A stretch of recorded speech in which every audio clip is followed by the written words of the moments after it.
like, your customer, Sorry. your customer's the protagonist and you're the guide that's helping them through, solving whatever problem it is that they have. And, you got to think of villains and how you're going to help them get past the villains and that sort of thing. So,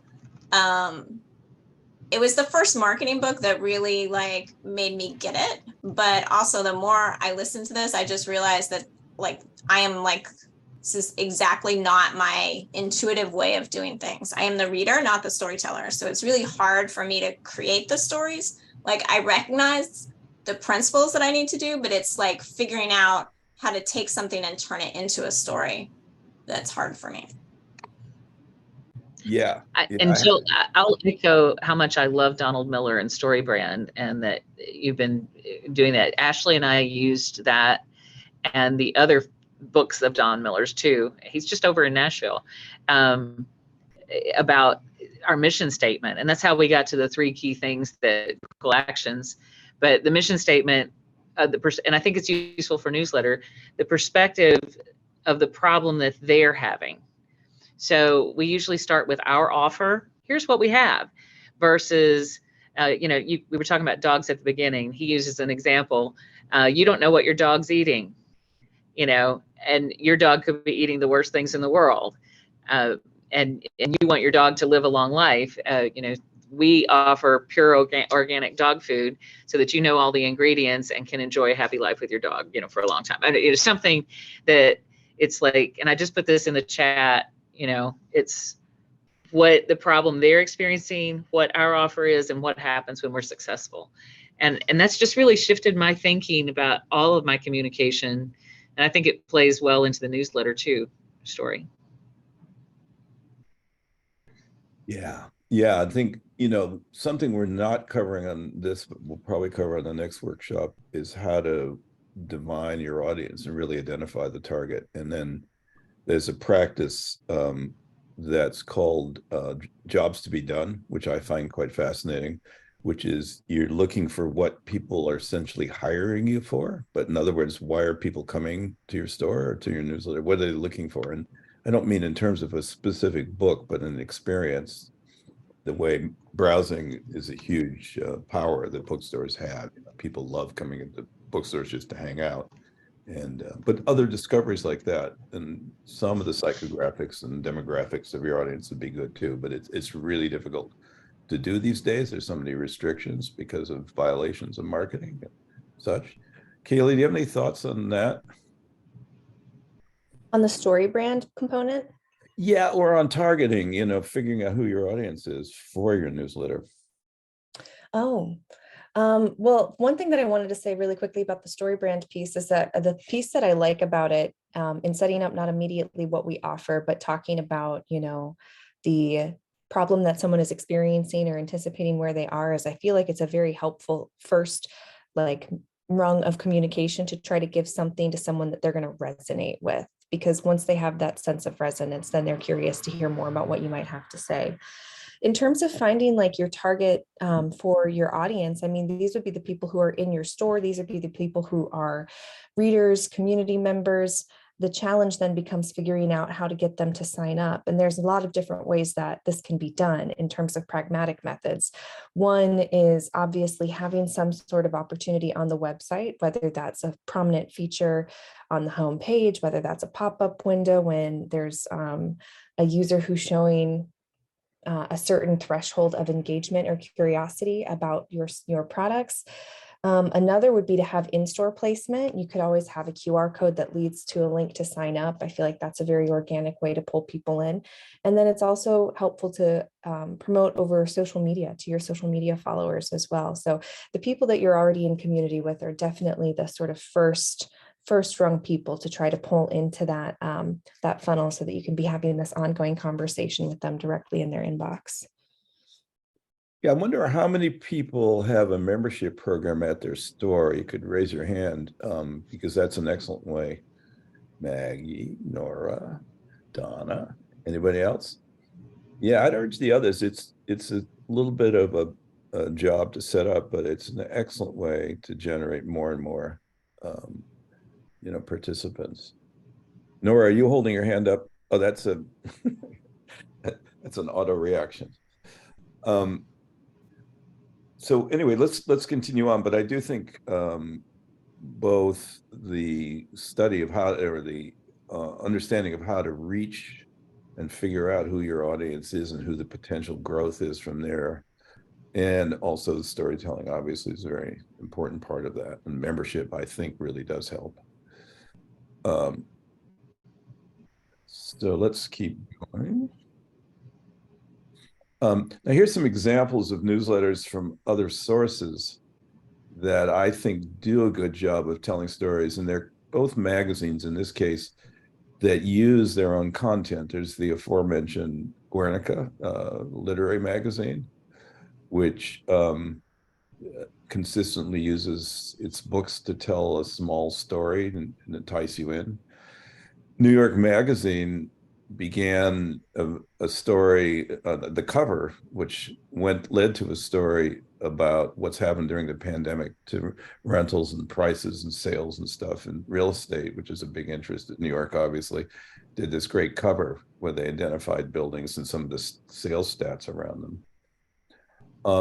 This is an example of a very different approach to newsletter than, say, Lisa or Kaylee or I or Jill might recommend, which is a very long, complex newsletter from Soren Stong, which is a very Soren Stong, which is a very experienced and wonderful bookstore. I've pulled what, 5 pages here. It goes on for another 5 probably. And what's fascinating about them is they have a cafe and serve food. They have music events.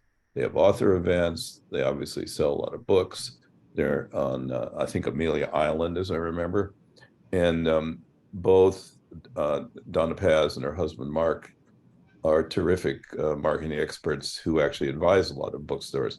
So this is a conscious effort. And my thinking is that rather than urging them to cut down on the number of pages on their newsletter, I think it actually serves in the 9-second rule, under the 9-second rule, as an ad for the store as a whole, because what it says is this incredible rich experience at our store. Look at all the stuff that's going on. And it doesn't really, in a way, unless you're a true diehard customer, appeal to you to go look through to find what you're interested in. It's more about advertising that it's a vibrant, extraordinary community center, you know, in their town. Lisa, you have any thoughts on that? You know Donna well. Well, I think they've been very deliberate about the development of their newsletter. And I think you hit that on the head. I read that newsletter and go like, oh, I want to move to Amelia Island and do all the stuff. It tells me what I can do and kind of a broad broadcast. And I think it is a good model. What I've found personally is I can't pull that off. And I don't have the budget for somebody else to pull that off. So we started out trying to do something similar, but I just can't consistently get there with something that has that much detail in it. And I think she outsources it and has is it Matchbook Marketing? Is that the one, Jill, that they do? Do you know? Yeah, I mean, Donna used to have her own newsletter business that I think she sold to Matchbook. So, and okay. A lot of this, like we have a similar long newsletter, and it's because Co-op pays for it, and you have to put that many books and the detail about each book in to get the Co-op credit.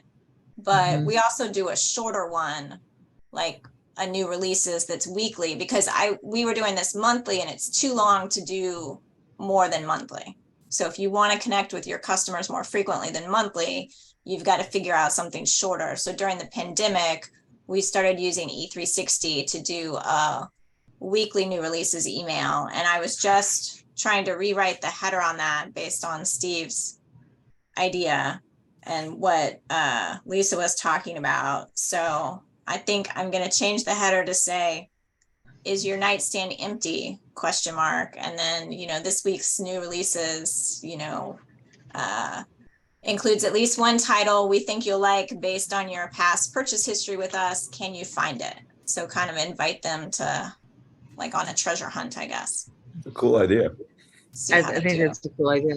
The other thing to mention is that, of course, Shelf Awareness offers the free, thing that you can do, and we've been doing that. And I've now limited the audience to like 13 people because I wasn't really feeling good about that it was carrying our message uniquely, or giving a sense of who we are as a brand.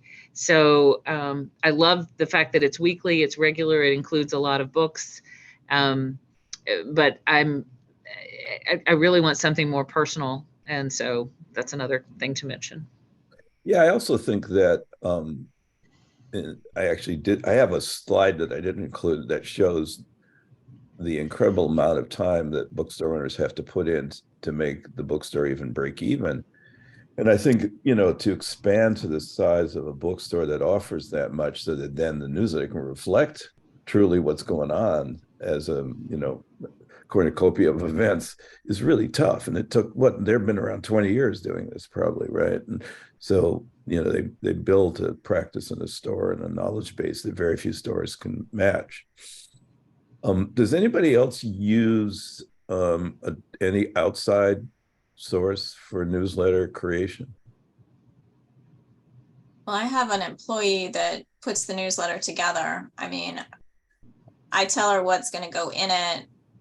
And sometimes I write an intro, sometimes I don't, but she puts it all together.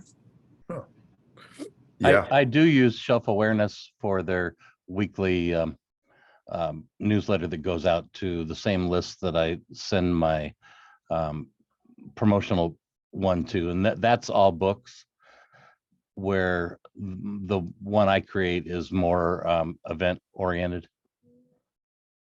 And Brad, how long is your list? How big is your email list? About 1,700 or so. And we get about a 26% open, which I'm told is pretty good, but wish it was more. Tell more stories. That's great though. Yeah, no, we could talk in a subsequent workshop. We'll talk more about those stats because it's really important to keep increasing your subscriber base, but you have to do it in a way where you're reaching the right people so they stick around and don't bail out on you. I have noticed, Steve, just in the Tuesday Tweak, which is the only place I've really looked at the data in terms of what people are opening, and I'm getting a pretty good open rate right now that's in the 70s, I guess.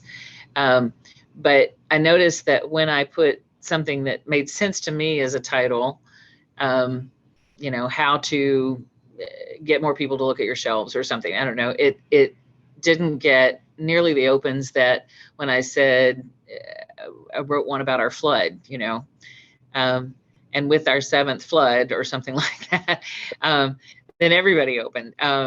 It was a much higher open rate. So what I've been sharing there is a lot more personal experience and journey than I was doing before. I was trying to make it much more nonfiction, classroom helpful, but people tend to open things that are more personal, I think. At least that's been my observation. Yeah, I think that's true. I think that the more your personal story resonates with them, the better. We used to, at the same agency, send a lot of boxes with devices and things in them, objects and stuff to influencers and bloggers, and they would do it, would react to them very strongly when it somehow resonated with them and they thought with their audience, but it was something about that we celebrated in our own life and it didn't resonate with anybody. It didn't go anywhere. So it's a really tricky kind of formula to figure out what's a special story you can tell, but also a story that people want to retell, because the basic principle, as we'll talk about in a minute, is to tell a story that people want to retell. Anyway, one of the interesting things I noticed about Story and Song, and I'm not quite sure how to fit this in except this concept of utility, is that their website, as opposed to their newsletter, is extremely simple and very utilitarian, if you will. In other words, if you're interested in programs, click here, donations, click here, bookstores, click the bookstore and books here, bistro because they have a restaurant, which is great. Click here. And I think that makes their website, which is not what we're particularly concerned with today, but nonetheless is an interesting lesson, something that is analogous to people coming into a bookstore saying, I'm looking for this book for the latest Joan Didion or whatever it is, and as opposed to browsing. So the newsletter in a funny way is about browsing, and the website and is about just something specific you want to find out. It's a utilitarian device. It's not a storytelling device. The store itself, I'm sure, is a fantastic store in terms of storytelling and experience and behavior. But anyway, we would digress but I think you constantly, these days in digital marketing, and this is something Kaylee knows about, running into this issue of what I call the hierarchy of information, was just a fancy way of saying what matters most. And it determines what you put at the top of your newsletter, but it also determines what's at the top of your website, and even what's at the front of the store, what's on the sales counter. And some people's strategy is, what are you particularly looking for? Other people's strategy, which I think is more successful, is here's a bunch of interesting stuff, or here's an interesting story that can lead you through my store or my newsletter or my website. Any thoughts, anybody? So here's some newsletters that I read and admire for the stories they tell, getting around to the personal nature of storytelling. They do reflect distinct personalities for sure. So this is this morning's newsletter, just hot in from a guy named Rick Webb, who is a writer who lives in North Carolina. And he's almost up to 1,000 newsletters. He does one every morning. Like an amazing guy, because he's also an entrepreneur and a gardener, and is raising with his wife a toddler who's a big part of his life and stuff like that. And he's talking about his take on the Robert Caro and Gottlieb documentary, Turn Every Page, which is a fantastic documentary if you haven't seen it. Caro being the guy that wrote The Power Broker, and until recently was writing 5 volumes on LBJ. And Gottlieb is the world's greatest expert book editor who ran the New Yorker at one point, but has, as I remember, edited in the really deep editing and brilliant editing on 600 books that were published, including every famous author you can probably think of. So anyway, mixed in with stories about his daughter, his gardening, his car, going to Walmart. He's always going to Walmart for some reason. Rick talks here about the book, The Power Broker, and the missing chapters, which I thought was quite fascinating. There's something like he wants to know about the 150,000 words that are missing from The Power Broker, which I think is 800 pages or something like that.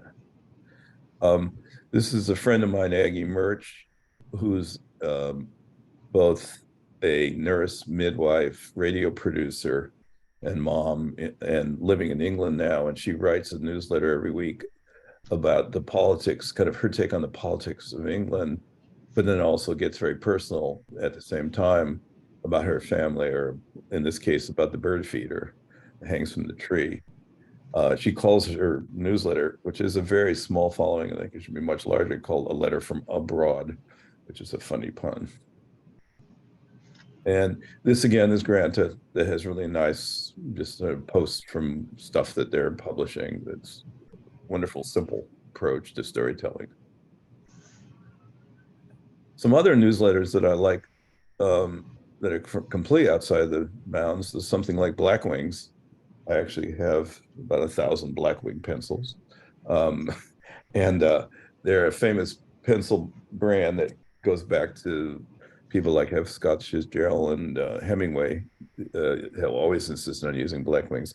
But they found a way to talk about the mental health benefits of drawing with a pencil, about a special edition of Basquiat pencils they have. And they tell the story in that particular post about Basquiat, about his background and story. They did the same thing with Jackie Robinson. They have a Jackie Robinson edition. And so they continually are telling stories with their product and about their product to get beyond the sort of mundane nature of pencils.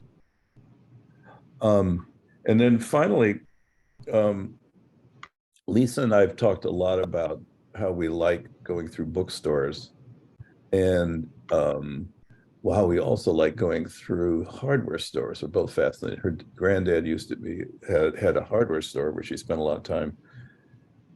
And the thing that's really important, I think, in telling stories about your bookstore is about the richness of the objects there and the stories that are buried within all 1,000 books in your store or more, and your experiences with them. I forget who said it, somebody said bookstores are more than mere shops. They're sanctuaries for curious minds and craving souls, which I love. Any thoughts on that so far? What I'd like to talk about doing is, in subsequence, we can go through some of the nuts and bolts of newsletters. For instance, subject lines, which is always a great game, I find, for newsletters.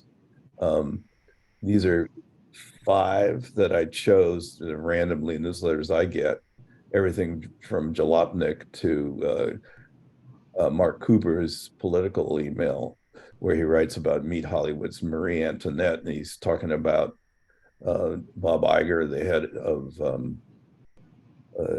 Universal? No, Bob Iger is the head of Disney, the former head of Disney who came back and fired the guy he'd hired to replace himself with. And what he's saying during the strike, and what Bob, some other people are. But the headlines are all, in these cases, really grabby and interesting. And I urge you to think through a provocative headline to every newsletter and change it each time. And don't just make it about, here's the latest book or here's the latest author event, but make it something, again, personal about the story, including the rabbit, which is today's icon. But it occurs. What? It occurs that the same science that goes into creating a book cover and title is what we need for creating a newsletter cover and title, more or less. It's a thing. Yeah, you and I could go on and on about that. Well, I do have a question about that, because SIBA used to send their newsletters with really weird subject lines, and half the time I'd click spam before I realized what it was. And I just want, we're pretty, because of that, we use the same, it's just Fiction Addictions, a May newsletter or whatever. So I didn't know if people had thoughts about that on their own experience. Because my email client, I see the subject line before the who it's from. So not right there together. So a lot of times if the subject seems really weird, and I get a lot of spam. So I didn't know if Jill, we say in ours, fly leaf this week, and then we have a colon, and then we can say whatever we want. Yeah. And then we use the subheader, just so that for that reason that because it's regular every Wednesday, and we know that it's from us, and if someone's just scanning or whatever. But I don't know if that's helpful. But then again, it does take up space in the subject line quite a lot. Yeah. One of the other similar tactics is, even from a big brand like P&G or General Motors, and a lot of times they'll try and send out a note or a newsletter from a person there, the person who may or may not be the person who's actually sending the newsletter. I don't know if you've noticed this, but brands are trying to personalize more with just who the sender is. When it comes to the headline, obviously I'm biased towards it, but I think you're right. You have to think through also what doesn't look like clickbait, but it's just kind of a fascinating offbeat thing. I think the rabbit in the store would make for a great headline. Any other thoughts on that? Yeah. I just had a question. So, like I said in our last call, I'm just getting ready to open my store, but I worked for about 4 years at One More Page, and I did their both their weekly newsletter and whatever we did in 360. I did those as well. And I'm just curious, we were using Constant Contact at the time, and I'm curious, they had a tool in there where you could like resend the email to people who didn't open it. We never used that, but I was just wondering if anybody had done that and if it had been effective or annoying. I don't know if anybody tried it or not. I will answer that for you. We use it, and I always get a few extra reads from it, but it's not huge, but enough that I think it's worth doing. Okay. Do you change the headline or is it, or the subject line, or is it I still do the same thing. I just assume that people miss the newsletter. And, you know, because that happens to me, I miss emails because I Sure. get so much. Somebody will send me a second email and say, did you see this? I'm like, no. So I just assume it's the same thing. And, you know, I'll get a few more opens. It's not a ton, but I figure anything is better than nothing. Yeah, my comment on that, Amber, I don't use Constant Contact, so I don't have that feature. I'd have to pay more for it with my current service. But when I was switching services, I sent out an email to everybody who hadn't opened saying we were switching providers. And if I didn't hear back from them, they hadn't opened my last 3 emails or something. And so if I didn't hear back from them, I wasn't going to move them over.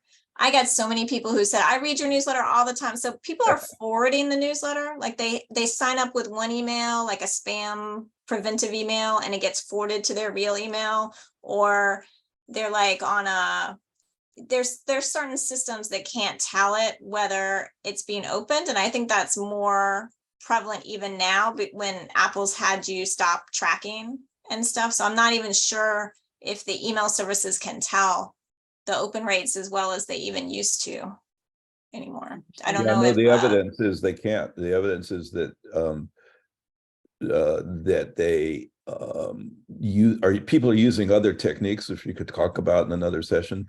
But that's become a problem that you can't, because of Apple's actions and their prevalence. You can't tell the open rate. It tends to be diluted. It's kind of like stock being diluted, the stats now.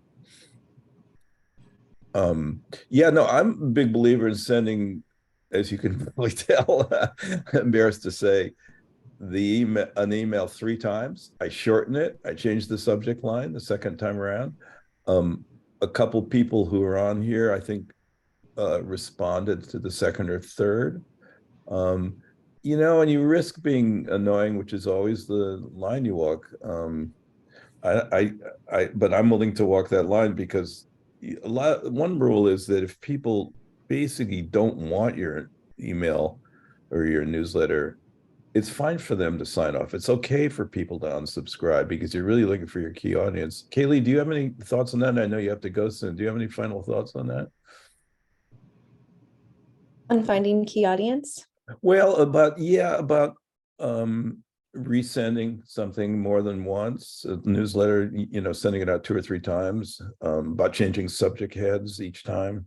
I really like the feature that some email clients provide where you can resend to non-openers. I really try to avoid being repetitious in any communication.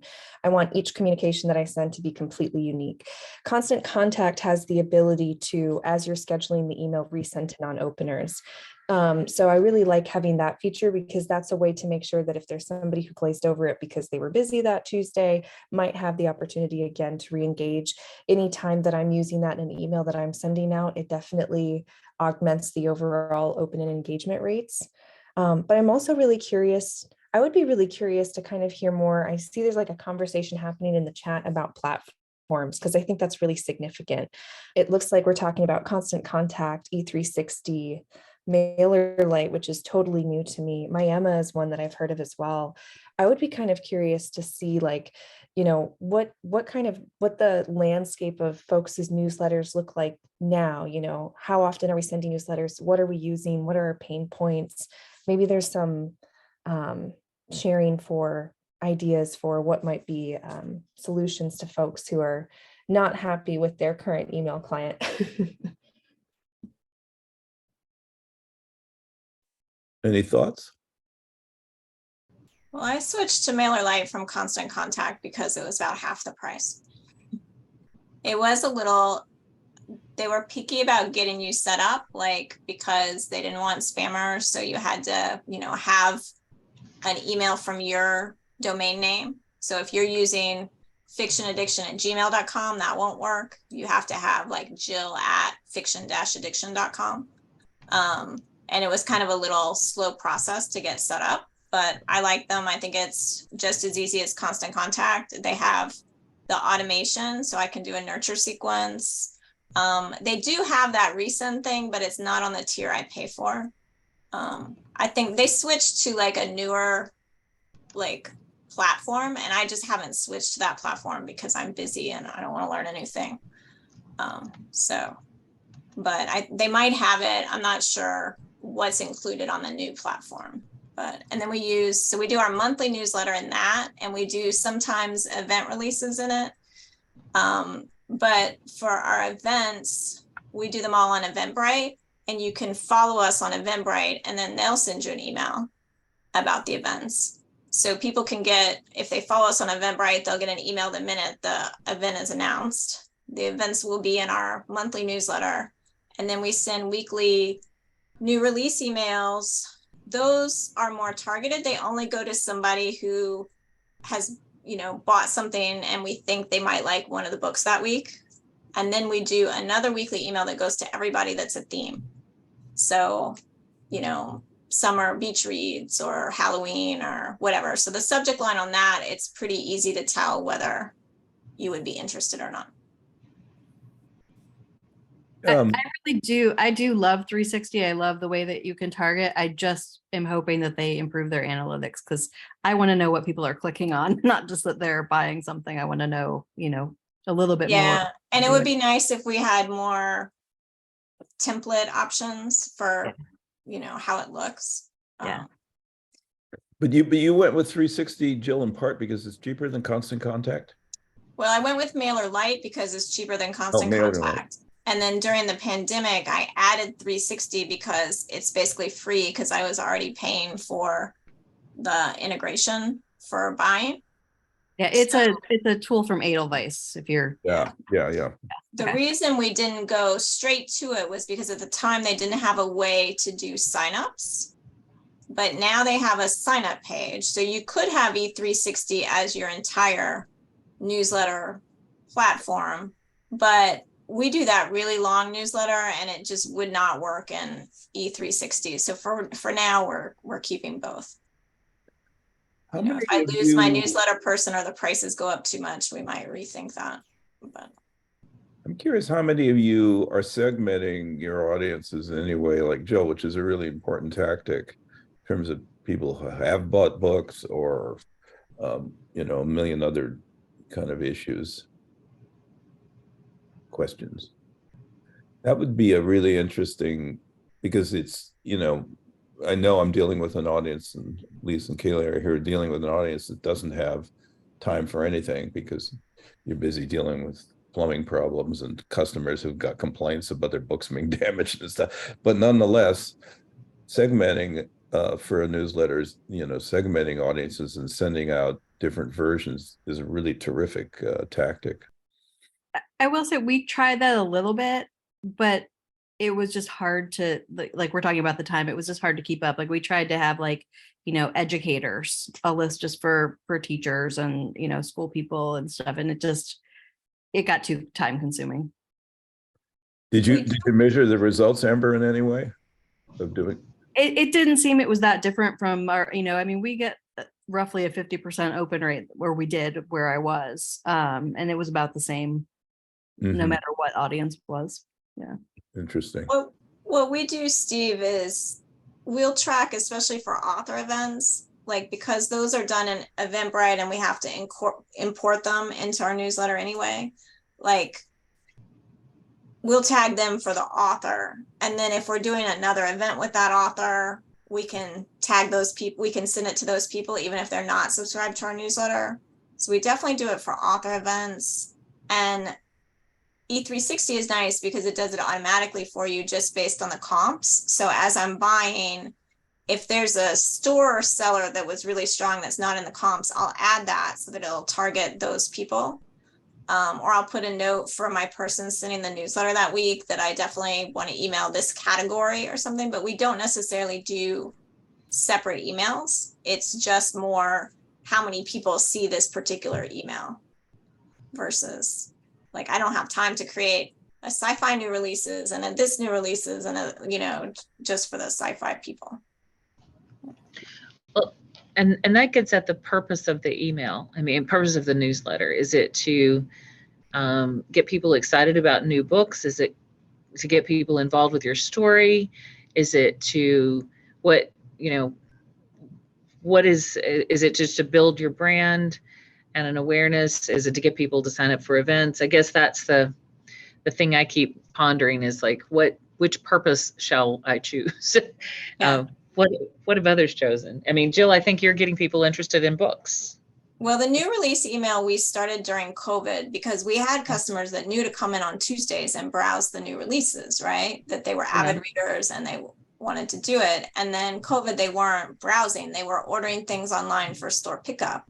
So we were like, we really need to do a new release email so people see what's out every week. And E360 made it easy. So that's what we started with that one. And that we wanted to communicate with people more than once a month because in the pandemic, like, especially at the beginning, they were feeling isolated and alone. And so we really wanted to ramp up our email communication with them. And that was easy. And then it's worked pretty well. I noticed that we always sell books, like new releases right away versus before, if it was a beginning of the month release or an end of the month release, or depending on where it fell in the month and when it was featured in the monthly newsletter, it would take a long time before people noticed it, So I do like having the quicker cadence on the new releases.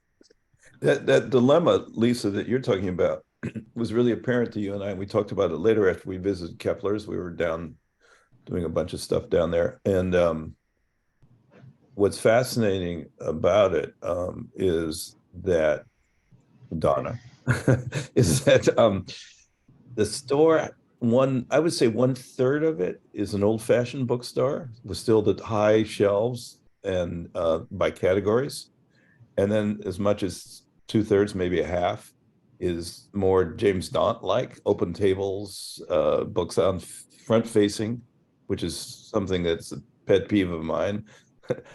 Have fewer books, front face them, they'll sell better.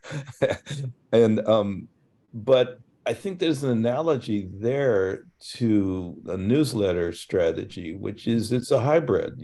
But you need to have what I again like to call hierarchy of information. What's the most important thing? New releases, a story, a personal story that leads to a new release, which would be a great hybrid.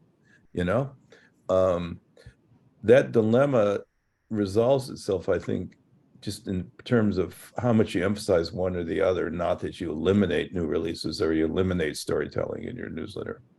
And I think the same thing's true of display and websites and stuff like that. Kaylee, any final thoughts? I know you have to go.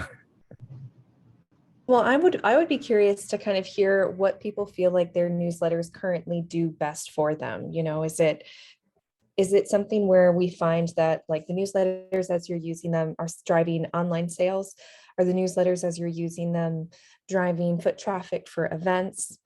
Because I think kind of talking about how they're currently being used and what it seems that they help to drive could maybe help answer some of the questions about hierarchy.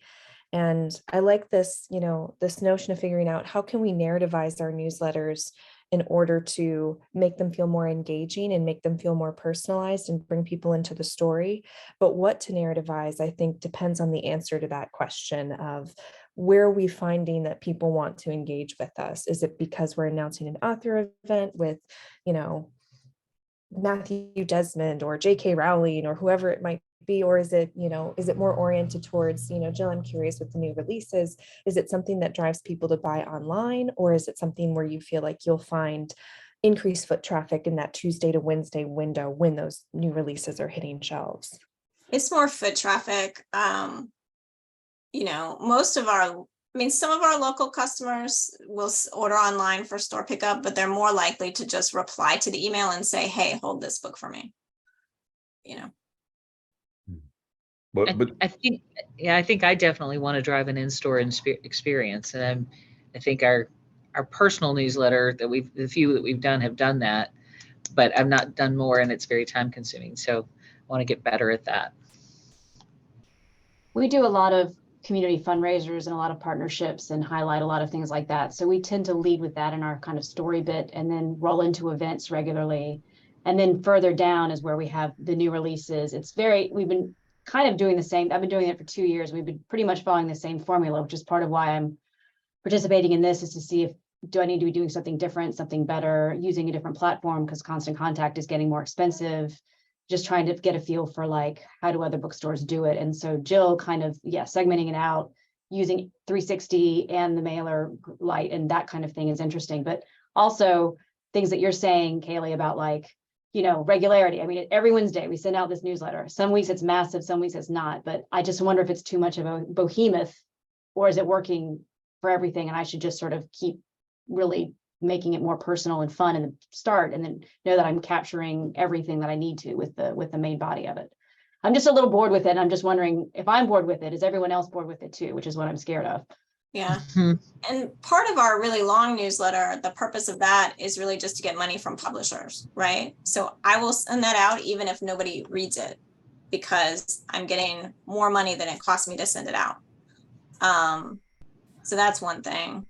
I like using lots of different email systems, because that way if somebody unsubscribes from one, they're not necessarily unsubscribed from everything, and they can kind of pick their cadence of what they want to get. So that's kind of why we leave the monthly newsletter, because a lot of people, that's the only thing they want to get. They only want to hear from us once a month, and then we have the other platforms to do more frequent emailing.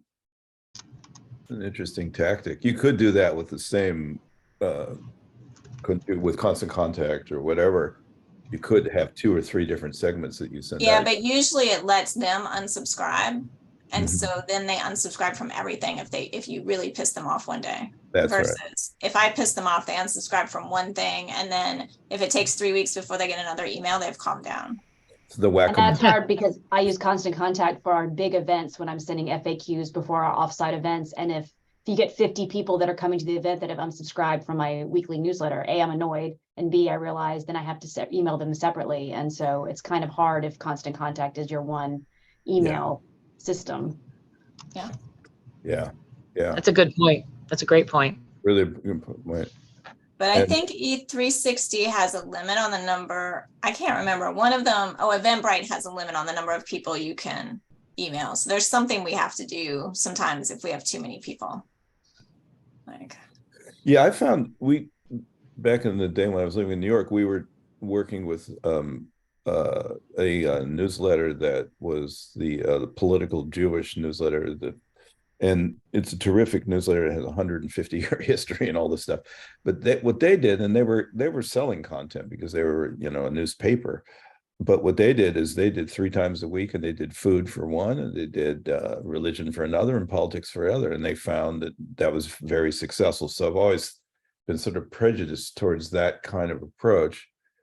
But like everything we're talking about here, you're constantly, it's like an emergency room during COVID. You guys are trying to, triage what you can do and what you can't do and what matters most too, and if segmenting doesn't really increase your audience that much, or the foot traffic or the sale of books, it's probably not worth it.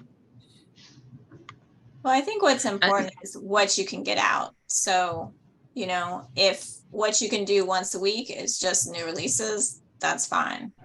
Do that. It's better to get out something weekly than to wait and try and get out something really long and be irregular with it. Yeah, that we should emphasize that over and over. Is stability is the keywords of success. If you're going to do a newsletter once a quarter, rather than randomly do it once a quarter, I mean, weekly is by far the best. It's not annoying. It's frequent. But I will say it's helpful to track segments, even if you're not necessarily using them at this point. You can tag people in Constant Contact or whatever. So if you did an event with an author if it's easy for you to tag all those customers as fans of that author, go ahead and do it now before you forget. And then later you might find a use for it that would be easy. Yeah.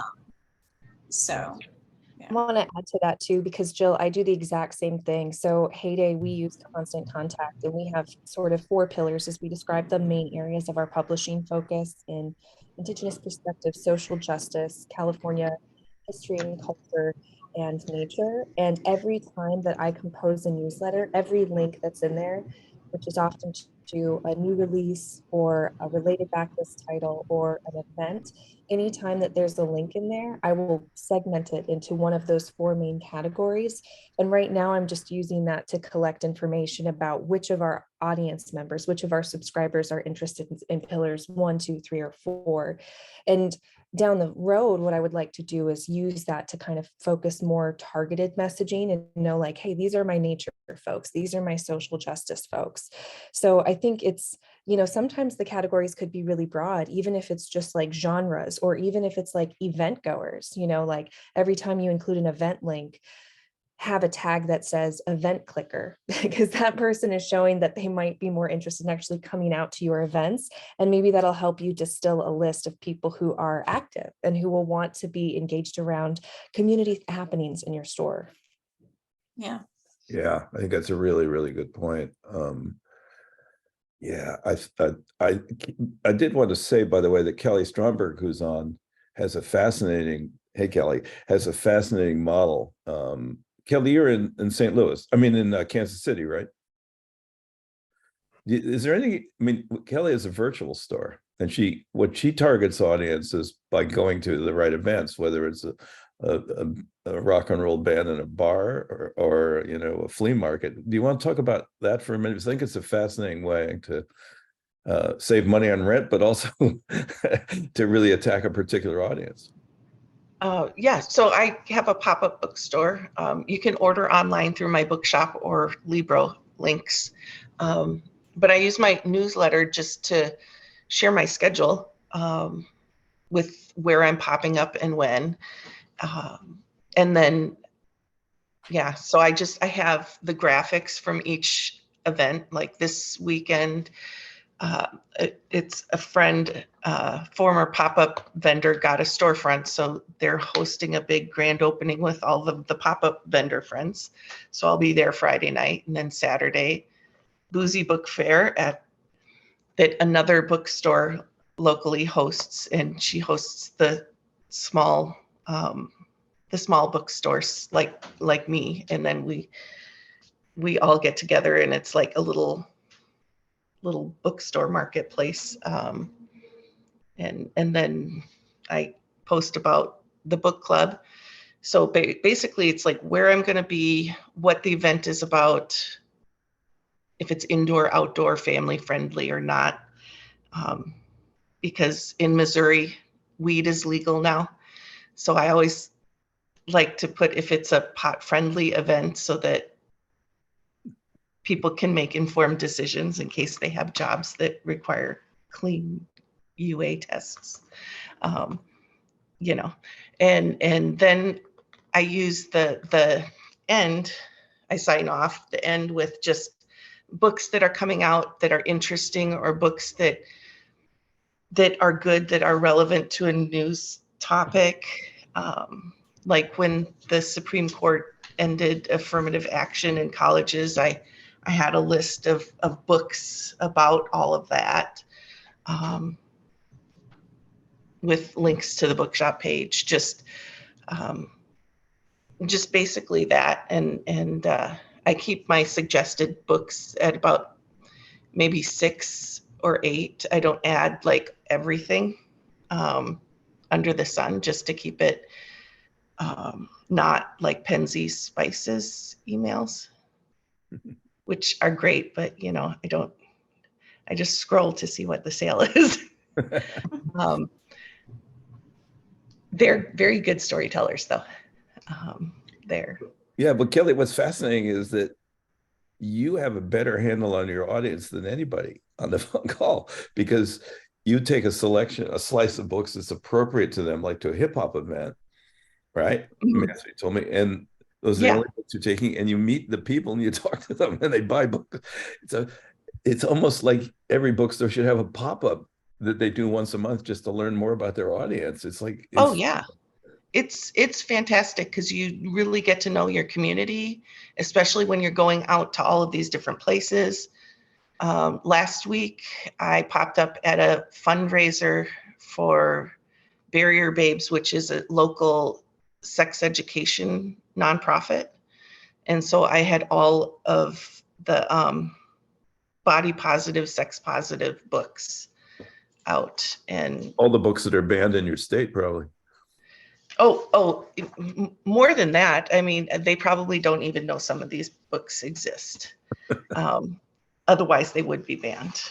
But yeah, and I do sell lots of the banned books, and they would have to subscribe to my newsletter to know where I'm going to be.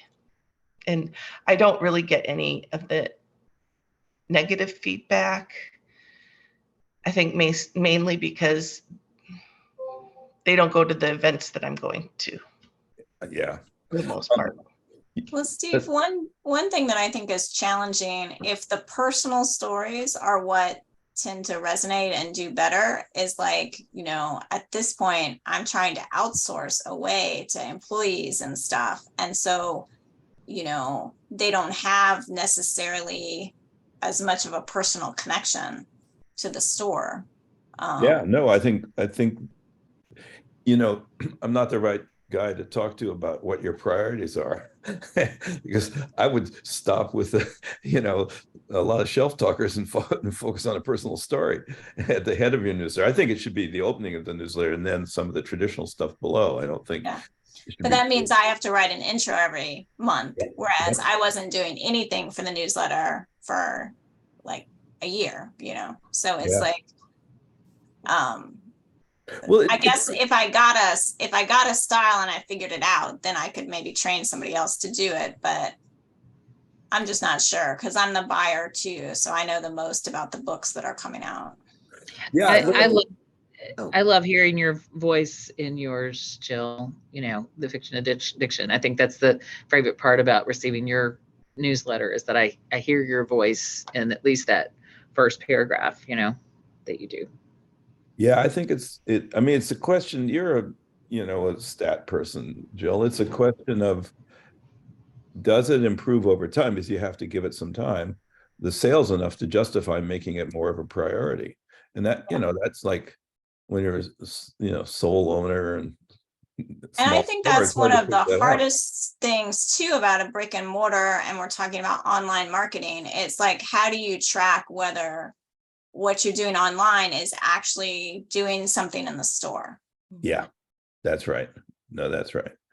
And then that connection is a challenge for every brand in the world, is to figure out what's going on in the real world versus what's going on in digital is really a tough, but there are ways, and we could get into it later.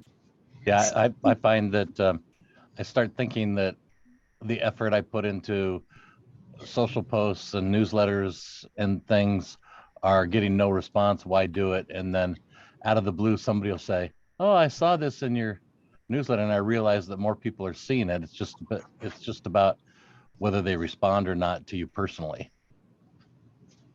Yeah. So something that we do is this is the first year we're doing a monthly newsletter. Previously, Kepler's only sent out newsletters during the holiday season, and we basically would have like a month of 11 newsletters would go out in the month of December. And this year we started doing a monthly one, and something that, so I write them, I create them, and I put them together.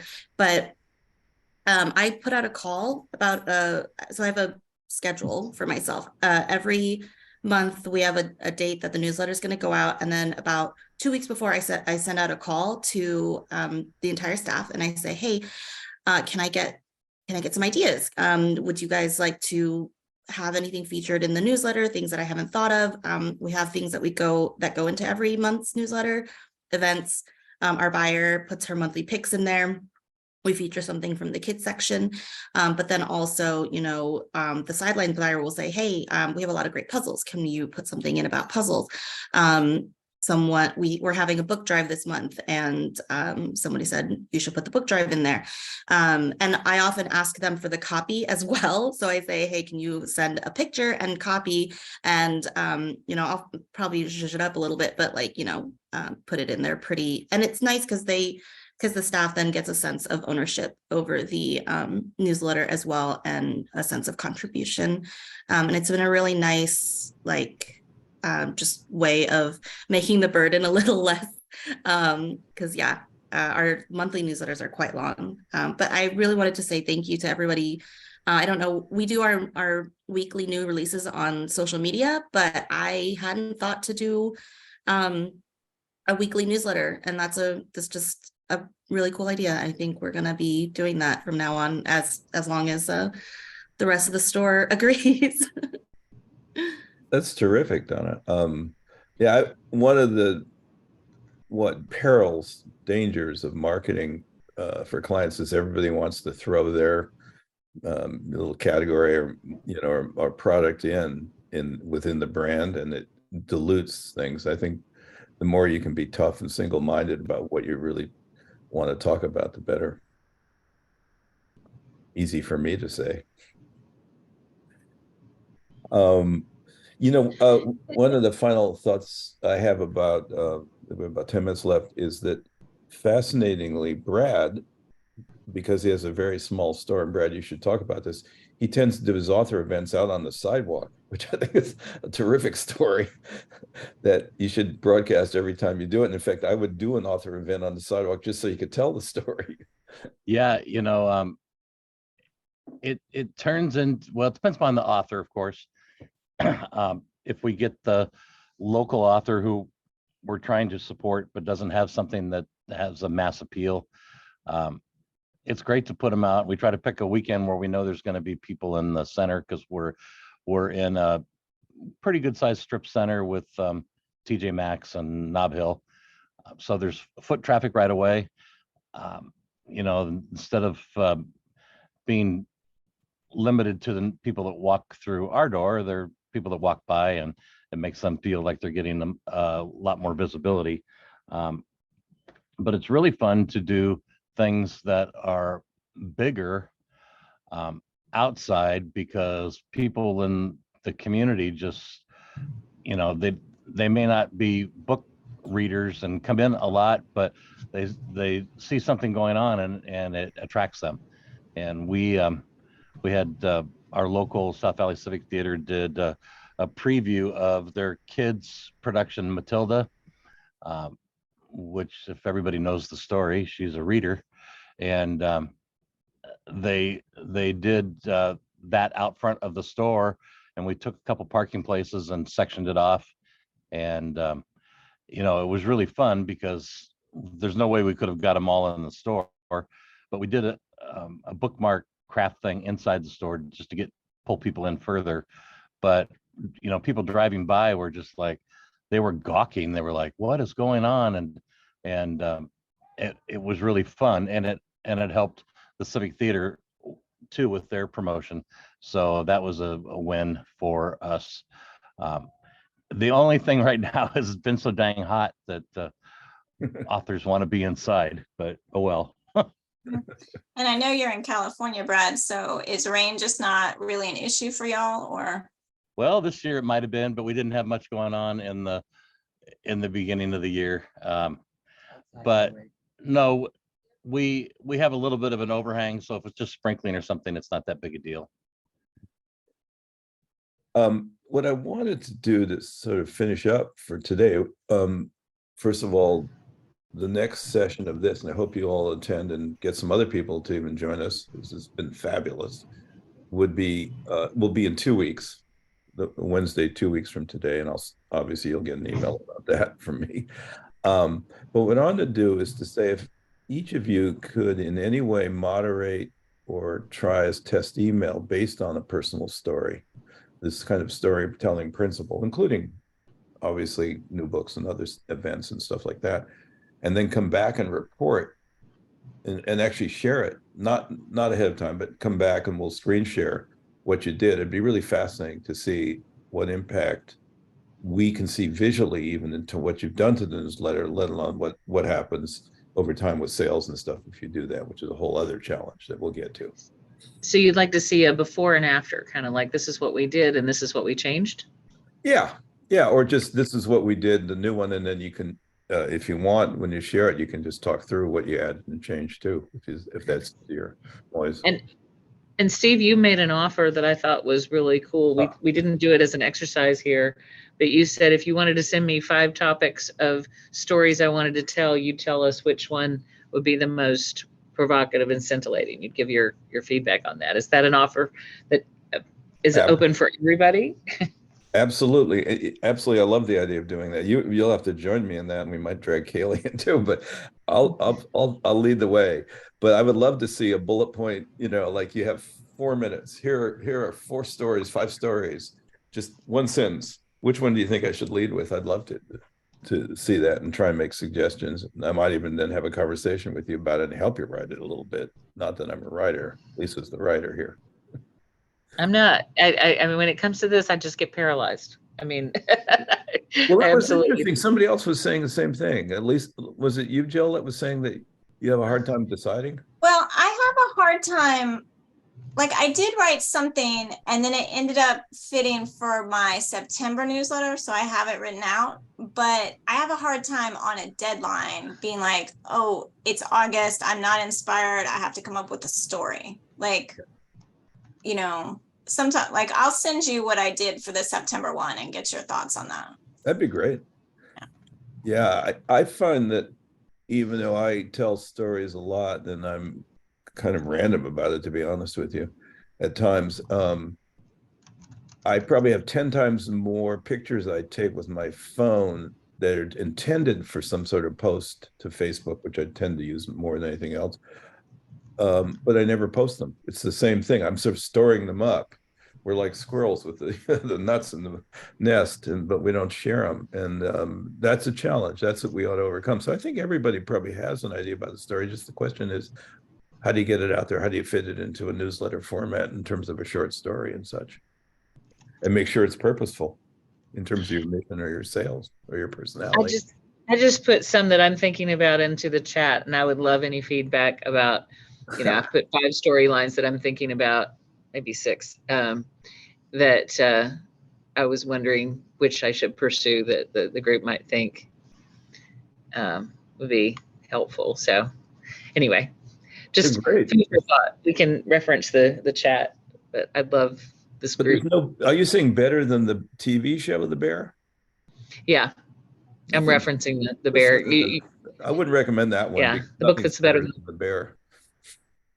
Okay.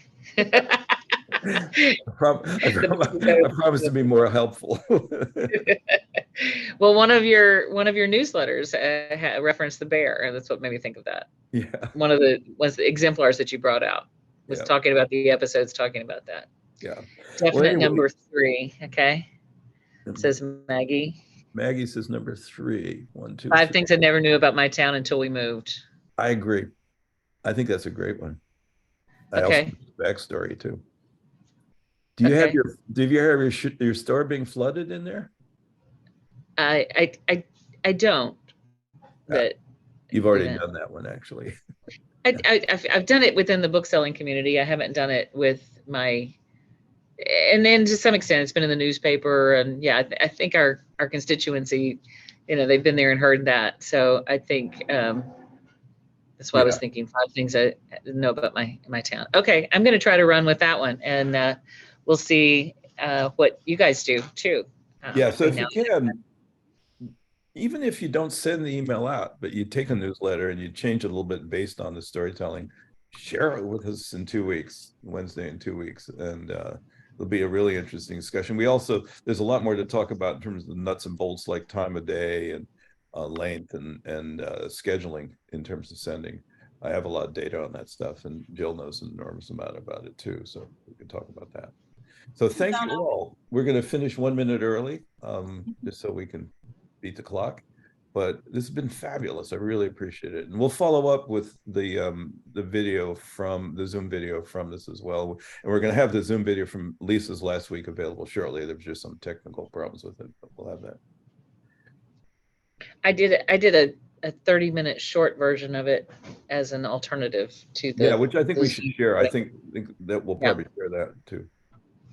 And Thank I you. started 5 minutes late on this one. Thank you for doing this and getting perspectives from other people that are bookstore adjacent even. Lots of times when we're in some of the workshops that we do with our trade organization, we will have somebody speaking about something like this that's not adjacent, or we hear the same story over and over. And this is a little bit of a hybrid, and I appreciate that. Thank you. Thank you. And thank you all for attending. See you in Thanks. 2 weeks. All right. Thank you. Bye-bye. Bye. Thank you.